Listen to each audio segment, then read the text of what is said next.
quand le mal de dos s'avère être une spondylarthrite, signe, évolution, symptômes. On voit ça tout de suite avec mes invités.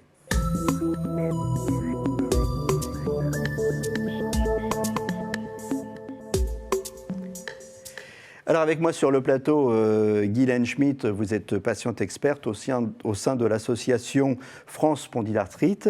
En duplex, Nathalie de Paris, vous êtes directrice de l'association francophone pour vaincre la douleur. En duplex également avec moi le docteur Laurent Grange. Vous êtes rhumatologue à Grenoble-Alpes et vous êtes président de l'association de patients AFLAR. AFLAR, ça veut dire Association française de lutte anti-rhumatismale. Et aussi avec moi sur le plateau, Nathalie Robert, vous êtes patiente experte et vous êtes notre témoin aujourd'hui. Alors Nathalie, d'abord je vous remercie beaucoup parce qu'aujourd'hui vous avez maintenu votre visite et visiblement ça ne va pas bien aujourd'hui. Hein. Non, en effet, je suis en poussée donc j'ai très mal à mes sacroiliacs. Voilà, mais on vous remercie quand même d'être venu, d'être resté. Je vous voyais souffrir dans le fauteuil, dans la salle d'attente. Là, j'avais mal pour vous. Alors vous avez 56 ans, vous souffrez de spondylarthrite depuis l'âge de 22 ans. Mais sauf que vous ne le saviez pas. Tout à fait. Alors c'est quoi votre parcours? J'ai accouché de mon fils. 6 mois après, j'ai commencé à avoir d'énormes douleurs sciatiques, tendinites aux épaules, enfin bon. Je suis allée voir un rhumato. Le rhumato m'a dit c'est rien. Vous faites des sciatiques déjà, premièrement, parce que vous avez fait une péridurale. La péridurale a mal été faite. Okay. Tendinite de l'épaule, c'est parce que vous prenez toujours votre bébé du même côté. Donc, changez de côté. Donc, j'ai commencé à avoir des infiltrations de cortisone. Et puis, ça a duré dans le temps. J'ai été arrêtée plusieurs mois. J'ai été plâtrée.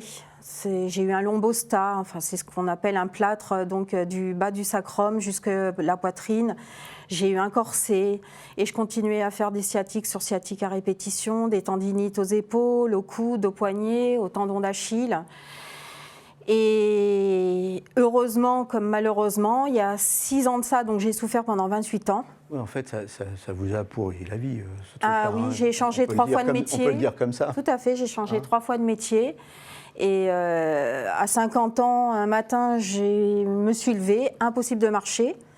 J'ai voulu prendre rendez-vous chez mon rhumato en urgence et on m'a dit, non, il est décédé. Donc j'ai dit, faut que je trouve quelqu'un d'autre.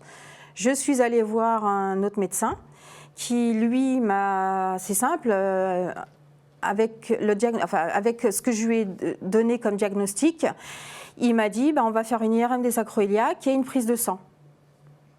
Je fais l'IRM des sacroiliacs, je ressors et je vois indiqué dessus sacroiléite, enfin inflammation, inflammatoire. Je dis tiens, qu'est-ce que c'est que ça? Je vais faire la prise de sang, c'est une recherche bien spécifique, hein. On fait la recherche du HLA-B27. Je fais cette prise de sang et là, je ressors avec un HLA-B27 positif. Donc je me dis tiens, qu'est-ce que c'est? Une maladie que je ne connais pas. Je retourne voir mon médecin et là, mon médecin me dit, voilà, le diagnostic tombe, vous êtes atteinte d'une spondylarthrite ankylosante. Donc, ce qui veut dire que j'ai perdu 28 ans de ma vie. Ouais, c'est-à-dire que pendant 28 ans, vous avez souffert, vous n'avez pas su ce que vous aviez, et un médecin qui a fait le bon diagnostic en une consultation a mis le doigt sur votre maladie. Il a mis le doigt parce que déjà, je suis porteuse du gène, donc c'est beaucoup plus facile quand on a le gène. Parce que quand on n'a pas le gène, c'est des années d'errance de diagnostic. Moi, j'avais le gène et en plus, j'avais toutes les sacroiliacs qui étaient soudées. Donc, ça a été facile de porter un diagnostic. Avec 28 ans de retard, quand même. Hein, donc, Docteur Laurent Grange, ces retards diagnostiques, c'est fréquent? Oui, c'est extrêmement fréquent. Puisque dans les spondyloarthrites, on a jusqu'à 5 à 7 ans de retard de diagnostic. Donc, une maladie méconnue, en fait. Hein. C'est-à-dire quand on vous a annoncé ça, vous ne saviez pas forcément ce que c'était. C'est une maladie invalidante qui vous empêche de travailler Oui. De toute manière, à partir de ce moment-là, j'ai été mise en longue maladie pendant 3 ans, à la suite en invalidité, mais ça, entre guillemets, ça a gâché ma vie, parce que pendant 28 ans, j'avais des douleurs. Mon époux disait t'es encore malade, t'as encore des douleurs. Oui, c'est une maladie pas forcément bien acceptée par les proches. Vous passez un peu pour une doudouille, hein, on dit oh celle-là est toujours, Tout à fait. toujours à se plaindre de quelque chose, c'est ça? C'est ça, le matin vous vous levez, vous mettez 1h30 pour pouvoir vous déverrouiller, vous êtes ankylosé, vous longez les murs. Moi je marchais entre guillemets comme une mémé. J'avais l'impression que mon corps avait 90 ans. Et le jour où on m'a diagnostiqué cette maladie, bon déjà j'ai eu un coup de massue parce que je me suis dit c'est quoi cette pathologie? Et c'est la perte de temps. Vous saviez ce que vous avez. Oui, mais oui, je savais ce que j'avais, mais quand je savais les traitements lourds que ça pouvait ensuite, que j'allais avoir jusqu'à la fin de ma vie, ça m'a foutu quand même un sacré coup derrière la casquette. Ouais, c'est ça, la casquette. Aujourd'hui, comment ça va? Faut se déverrouiller. Enfin, aujourd'hui, là, en l'occurrence, ça va pas très bien. Aujourd'hui, je suis comme la majorité des personnes, sous immunosuppresseurs et biothérapie. Le docteur Grange expliquera. Aujourd'hui, en effet, je suis en poussée. Donc, j'ai très très mal au sacro-iliaque. J'attends de voir la consultation avec mon professeur pour voir si on change, parce que c'est le problème des traitements à long cours comme on a. Arrivé à un moment, les traitements ne fonctionnent plus, donc il faut les switcher, voilà, il faut les changer. Et puis, mais oui, aujourd'hui, je suis très algique. Docteur Laurent Grange, alors on voit bien qu'il y a eu ce retard diagnostique, donc on voit bien qu'il y a peut-être un tas de notions qui ne sont pas forcément claires pour les gens, y compris parfois pour certains généralistes. Alors on va faire un peu le ménage dans un certain nombre de mots et vous allez nous expliquer, vous allez faire la part des choses. Si je vous dis arthrite, arthrose, polyarthrite, spondyarthrite, comment on s'y retrouve dans tout ça? Déjà, ça me parle, moi, rhumatologue. Ouais. Donc, les rhumatismes d'abord. Les rhumatismes, donc, d'abord, ça désigne l'ensemble des maladies de l'appareil locomoteur. Ça vient du grec rhuma, qui veut dire les humeurs, parce qu'à l'époque, du temps des Grecs, on pensait que toutes les humeurs venaient de la tête et s'accumulaient dans les articulations. Donc, ça concerne aussi bien les maladies des articulations, des os, des tendons, des muscles.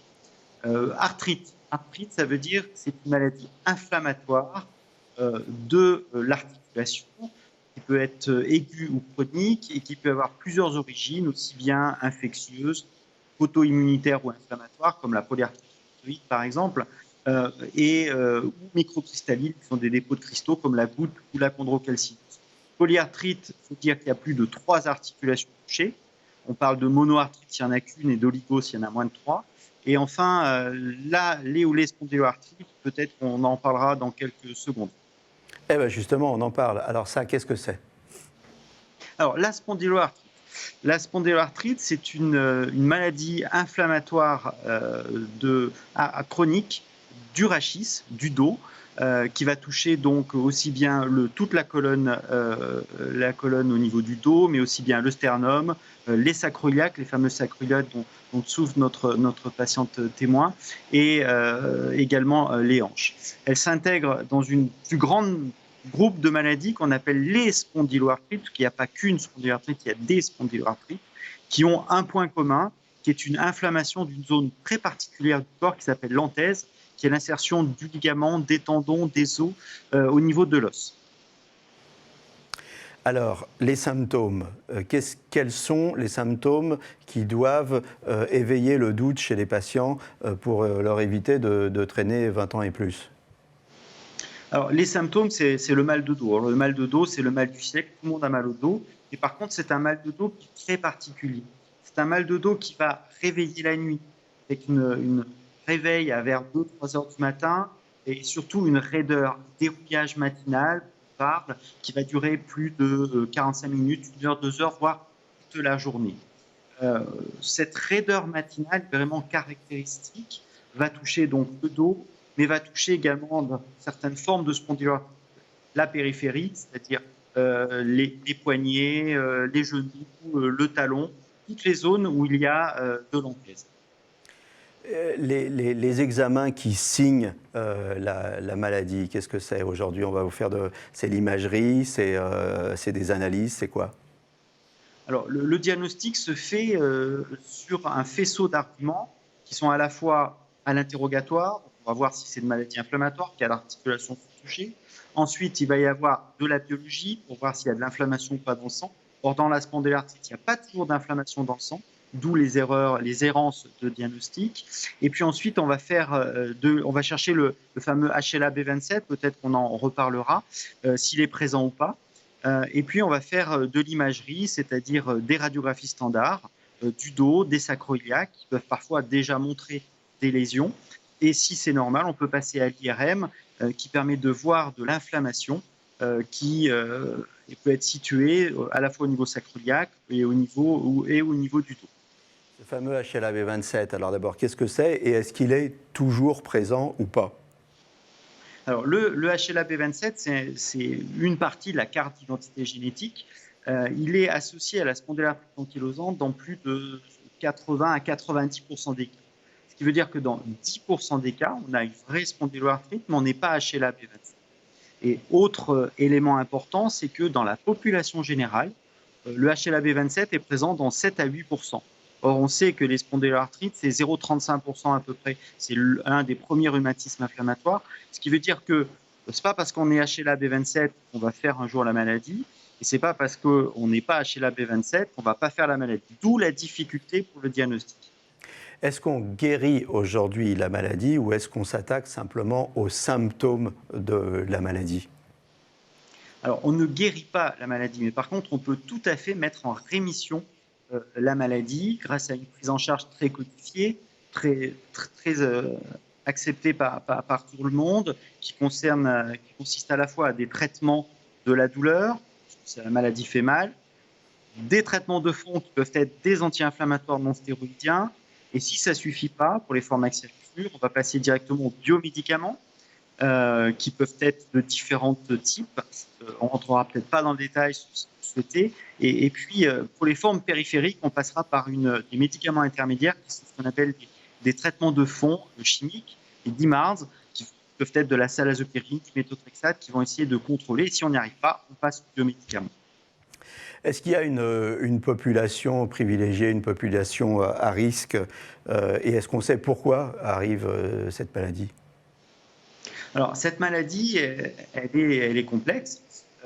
La population à risque, entre guillemets, même s'il n'y a pas véritablement de population, c'est plutôt les sujets jeunes. Il y a autant d'hommes que de femmes touchés.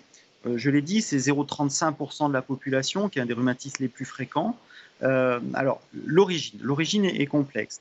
Le système immunitaire, qui normalement est là pour défendre contre les bactéries et les virus, eh bien, se dérègle.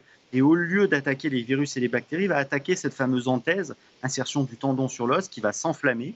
Alors, pourquoi ça se dérègle? On a différentes hypothèses. Une des hypothèses, c'est que lorsque les cellules du système immunitaire englobent et détruisent la bactérie, au lieu que les morceaux de bactéries disparaissent, ils persistent et ils activent ce système immunitaire. Une autre hypothèse, c'est qu'il y a un lien avec le HLA-B27, on en a parlé.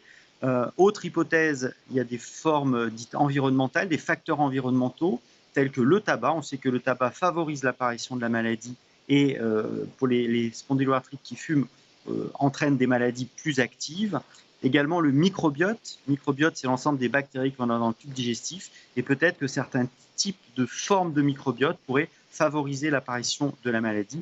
Et des facteurs psychologiques, enfin, tout stress, décès, divorce, etc., peuvent être un des facteurs qui déclenchent la maladie. On voit bien que c'est une maladie qui est multifactorielle. Voilà, une maladie multifactorielle. Je crois qu'on a fait un point assez précis et complet de la maladie. On va regarder maintenant, on va s'attacher à la manière dont on vit la maladie. Et les associations jouent un rôle important. Guylaine Schmitt, vous êtes patiente experte au sein de l'AFS, c'est l'association France Spondylarthrite. Alors, c'est quoi le rôle de cette association ? Alors, je suis patiente experte et malade aussi. Et malade. Et malade. Alors, nous voulons que les patients deviennent acteurs de leur pathologie. C'est très important. On n'est plus dans le chemin où on écoute le médecin. Non, on n'est plus patient. On est actif. Voilà, on devient très actif et alors, acteur. Alors, vous êtes active experte. Voilà. de sa pathologie. Notamment, un bon exemple, pour sa consultation, on attend nos consultations chez les rhumatologues tous les 3 mois. Il dure 15 minutes. Sur les 15 minutes, on a chronométré qu'on a 3 minutes de parole. Donc, on leur donne une trame pour qu'ils préparent leur consultation et que tout se déroule et que quand ils sortent, ils disent « on a tout fait les points ». C'est très important. Guylaine, je vais faire très attention au temps de parole que je vous donne, parce que maintenant que je sais que vous me chronométrez. Alors, ce qui est important, c'est de comprendre sa maladie pour mieux la vivre. Exactement, vous avez résumé. Il faut la comprendre et il faut en faire une amie, il faut vivre avec. Voilà. Donc, ce qui est important aussi, c'est d'assurer, d'amener un soutien psychologique à ces gens qui rentrent dans la maladie, les écouter, c'est ça? C'est ce que vous faites au sein de l'association? Et voilà, les écouter, les aiguiller. Administrativement, c'est très difficile. Nous sommes dans un pays, heureusement, extrêmement généreux au niveau médical. Donc, nous avons toute une batterie et nous les guidons vers toutes ces batteries médicales à faire. Alors malgré tout, c'est une maladie, on en a parlé tout à l'heure, avec Nathalie, c'est une maladie méconnue, incomprise de l'entourage, des proches, mal acceptée des employeurs. C'est une maladie invisible, l'employeur ne comprend absolument pas. On peut être très bien, Nathalie peut être très bien pendant 1 heure et au bout d'1 heure, elle peut s'écrouler parce qu'elle aura là une poussée. Donc elle est très fatiguée. Donc c'est une menteuse. On les appelait avant les feignants parce qu'ils étaient en arrêt maladie constamment. Tout ceci, maintenant, on accompagne le patient en sachant qu'il est pris à 100% par la sécurité sociale. Donc on l'accompagne beaucoup aussi dans les démarches administratives. Oui, ça c'est important, les démarches administratives, parce que c'est lourd, les démarches. C'est très lourd, ils sont perdus. Oui, et c'est lourd. Alors, le jour où on n'est pas en forme, je suppose, comme aujourd'hui, là, vous n'êtes pas très en forme, en plus, avoir à faire des démarches administratives, ça c'est rébarbatif. Parfois, on ne les fait pas. Si, on les fait quand même. Si, on n'a pas le choix, on est obligé de les faire, ou sinon on n'est pas payé à la fin du mois, ou si, on est obligé de les faire. Enfin, mais justement, on fait appel à l'association, c'est justement fait appel aux associations. Est-ce que le rôle aussi de l'association, c'est d'être en contact avec les médecins, les chercheurs, pour qu'eux aussi ils aient une meilleure compréhension de la maladie, et pas simplement une compréhension clinique, mais une compréhension peut-être plus humaine Ils ont une compréhension du malade, mais ce n'est pas le malade, c'est la personne en globalité qu'on leur fait remonter. Vous voyez, comme pour la consultation, ils ont pris en compte que si pendant 5 fois de suite, elle refuse des invitations le soir, Nathalie, psychologiquement, elle ne va pas aller bien. Mais il faut qu'elle en parle au rhumatologue. Parce que psychologiquement, elle ne va pas bien, la maladie va prendre de la place. Voilà. Donc on fait remonter tout ça avec le professionnel de santé en disant, mais là, c'est la personne globale qu'il faut prendre. Ce n'est pas que la maladie. Et donc, dans ce fameux guide, où vous dites « j'ai 3 minutes pour parler dans une consultation », dans ce fameux guide, c'est quoi? C'est une grille où vous attirez l'attention du patient sur tous ces points et vous lui dites « surtout, il ne faut pas oublier de parler de ça », c'est ça? Voilà, type « ah, je ne prends plus tel médicament parce qu'il me donne mal au cœur, mais je l'ai dit une fois à mon rhumatologue, il m'a dit « ça va passer, mais je ne le prends plus, je ne veux plus lui dire ». Et dans la trame, on lui dit « tu le coches, cette trame, et tu lui donnes. Tu lui laisses la trame et il verra que tu prends plus ce médicament. Donc, il reviendra vers toi pour te poser la question. » Et cette trame, je suppose qu'elle est accessible sur votre site. Voilà. Alors, on rappelle le site, allez-y. Hop, on rappelle le site, c'est important. Donc, www.association France Spondyloarthrite. Et voilà, et cette maladie, elle fait mal, on souffre. Et Nathalie de Paris, vous êtes directrice de l'AFVD, c'est l'Association francophone pour vaincre la douleur. Et comme Guylaine, votre association est aux côtés des patients et des aidants aussi. On n'a pas parlé des aidants, mais enfin, je suppose que c'est pas toujours facile non plus. Et vous vous focalisez plus particulièrement sur la douleur, Nathalie. Oui, effectivement, l'association francophone s'intéresse beaucoup à la douleur, puisque c'est la douleur qui amène les patients à consulter. C'est le premier symptôme qui amène un patient à aller voir son médecin. Donc nous, l'idée, c'est d'aider les patients à comprendre pourquoi ils ont mal, quelle est l'origine de cette douleur, c'est-à-dire est-ce que c'est une douleur inflammatoire ou une douleur neuropathique. Donc voilà, on est là un peu pour les accompagner. Je ne vais pas redire ce qu'a dit Guylaine parce qu'on fait à peu près les mêmes choses. On est là pour informer. Vis-à-vis du rôle des médecins, nous, souvent, on retraduit ce qui se dit. Parce que souvent, les médecins ont un jargon qui n'est pas accessible à tous. Donc l'association a pour mission première de de traduire les choses en langage patient. Est-ce que la douleur, elle est, on a beaucoup travaillé sur la douleur, mais est-ce que malgré tout, elle est suffisamment prise en compte aujourd'hui, Nathalie? Alors, la douleur, ça dépend beaucoup des équipes qui vous prennent en charge. Je sais qu'on voit souvent des patients qui ont mal été pris en charge pour par exemple des douleurs post-op et ces douleurs se sont chronicisées. C'est-à-dire que ces douleurs se sont installées, elles ont trouvé leur chemin neurologique pour rester, et donc ça c'est très dommageable pour le patient. Mais ça dépend des équipes. Aujourd'hui, je dirais qu'en 20 ans, on a progressé quand même. Qu'est-ce que vous en pensez, vous les deux patientes expertes? On a progressé sur la douleur? Moi, je trouve pas. Vous ne trouvez pas? Non. Non. Non, parce que c'est facile, on a mal, donc on appelle le médecin et tout de suite, il donne morphine, Acupant, enfin il donne des médicaments qui sont assez forts. Après, oui, vous pouvez aller voir un centre antidouleur, on va vous proposer de l'hypnose, on va vous proposer de la sophrologie, on va vous proposer plein de choses, mais... Mais à la fin, vous avez mal? Oui, non? Et moi, tous les gens qui sont autour de moi ont toujours mal. Après, il y a des hauts et des bas, hein. Il y a des... ça monte, ça descend, c'est... Guylaine, cette douleur persistante, chronique, c'est ça qui est fatigant à la longue. C'est le côté chronique, non? Voilà, c'est le chronique et fatigant. C'est-à-dire qu'on se lève épuisé et on dort épuisé. On s'endort épuisé. Oui, mais on vit avec. Le cerveau apprend à vivre avec. Mais et on ne voit pas la fin. Et on ne voit pas la fin. Et on ne voit pas la fin. Vous le ressentez, ça, Nathalie, avec les gens qui adhèrent à votre association?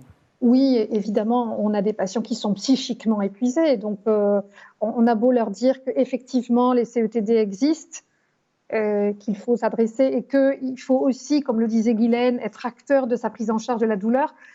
Voilà, on ne peut pas y arriver. Je comprends bien ce que dit Nathalie quand elle dit « oui, il y a des médicaments et on a toujours mal ». Alors, il n'y a pas de solution miracle, sinon on le saurait. Alors, c'est un peu tout, c'est la bonne prise de médicaments, c'est la relation que l'on a avec son médecin. Voilà, une relation de franchise. Si par exemple, vous ne prenez pas tel ou tel médicament, il faut le dire. Et puis, il y a aussi effectivement tout ce qui est connexe, c'est-à-dire la relaxation, la sophro, l'éducation thérapeutique qui est très importante, parce qu'on entend par l'empowerment du patient. Il y a tout ça, et mis bout à bout, et ben quand même, on arrive à à diminuer cette peur. Laurent Grange, vous l'entendez, cette souffrance, vous l'entendez, cette douleur? Ah, tout à fait. On essaye de la contrecarrer. Il sera que dans les spondylarthrites, heureusement, dans la très grande majorité des cas, on arrive à contrôler totalement le rhumatisme, sans douleur, Alors la fatigue, c'est un peu plus compliqué, notamment en utilisant, parce qu'il n'y a pas que des médicaments, il y a aussi la kinésithérapie et l'activité physique. L'activité physique est fondamentale pour pouvoir mieux contrôler le rhumatisme, l'activité physique adaptée, mais parfois, effectivement, dans certains cas, la douleur est très difficile à contrôler et donc il faut être à l'écoute. Et avec beaucoup de rhumatologues maintenant qui se forment à l'éducation thérapeutique, on est à l'écoute du patient et on n'est plus le médecin au-dessus du patient, ça c'est fini en 2021. Laurent Grange, on arrive bientôt au terme de cette émission. En une minute, les espoirs, les pistes de recherche, est-ce qu'il y en a? Ben oui, il y en a. Il y a des nouveaux médicaments qui vont arriver, des médicaments en comprimé qu'on appelle des anti-JAK par exemple.